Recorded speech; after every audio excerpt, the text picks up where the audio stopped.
Hello students, this is Mrs. Sharp. Today we're going to listen to a story in just a few minutes called Sassafras. Alright, our target this week is I can identify how animals change to fit into their environment to meet their needs. Some of the questions that we're going to talk about today: how do animals make their homes in the forest? How do animals change to fit into their environment to meet their needs? What animals did you see on the nature walk? And what do animals change to meet their needs every season? Our story is called Sassafras by Audrey Penn.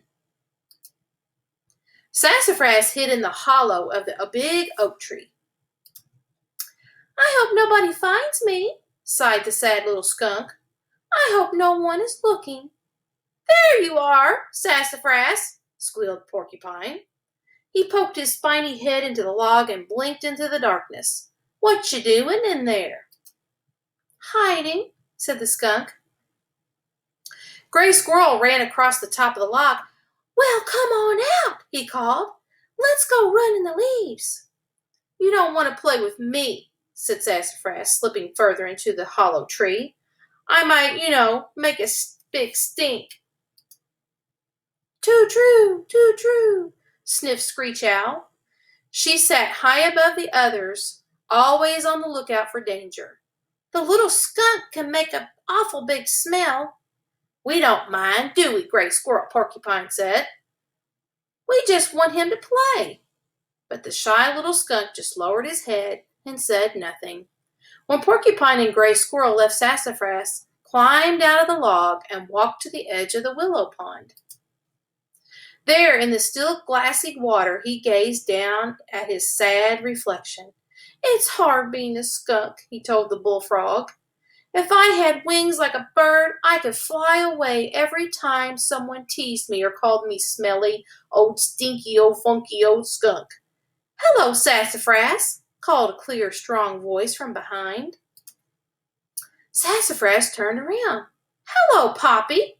You smell like root beer." The wise old skunk chuckled. "That's not me," said Poppy. "I'm chewing sassafras root. Sassafras root is sweet like you." "Aw, I'm not sweet," said Sassafras with a blush. "Sassafras is just my name." Poppy put down the piece of tasty tree root and joined Sassafras by the pond. "What are you doing here by yourself?" Poppy asked gently. "Your friends are all running in the field." "No, nothing much," sighed Sassafras. "I'm trying not to stink up the woods." "Oh, I see." Poppy's cold black eyes twinkled in the morning light. "I used to worry about that very same thing when I was a young skunk," he told Sassafras. "But a skunk is a skunk. We are who we are meant to be. That stink is part of being a skunk like the stinger is part of a bee." "Ouch!" squealed Sassafras. "Nobody likes a bee." "That's not true," said Poppy. "Bees help the flowers and make sweet honey. It's their stingers nobody likes." "Well, around here," said the young skunk, "it's the stink nobody likes." "Every animal in the forest has some special way of helping it stay safe," explained Poppy. "Some animals blend in the forest. Some animals are big and strong. Some have teeth and claws." Poppy looked at Sassafras with pride. "Birds have wings, bees have stingers, porcupines have quills, and skunk have smelly, old, stinky, old, funky, old spray." Poppy was about to say more when the Screech Owl sounded a sudden alarm, bringing all the animals together. "There's a stranger coming," she called to her friends. "Quickly, quickly, everyone hide." Gray Squirrel ran to the end of the tree branch and threw an acorn into the underbrush. Porcupine scurried up the tree and shook loose several long spiny quills and sent them sailing down below.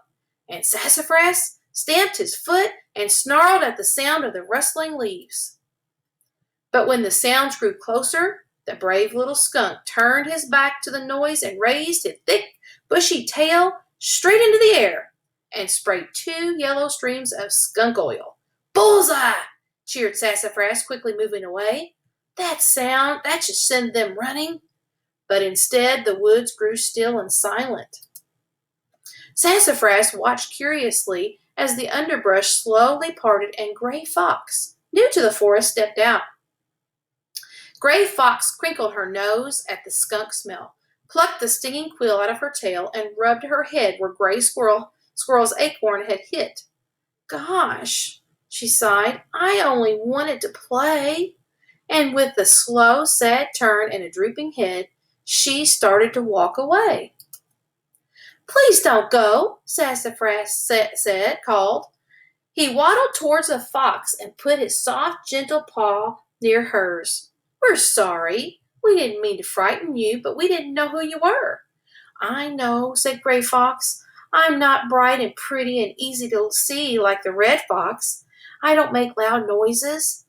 I think your fur is beautiful, said Sassafras. And Poppy says your gray fur and quiet ways help you blend into the woods and keep you safe. All of us have some special way of staying safe, he proudly explained. Bees have stingers, porcupines have quills, and skunks, yelled everyone else, have smelly old, stinky old, funky old spray.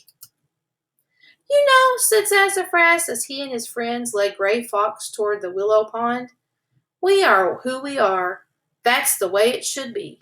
Even smelly old, stinky old, funky old me. That's the end of our story. Now I want to go back and talk about some of those questions that we had at the beginning of our lesson.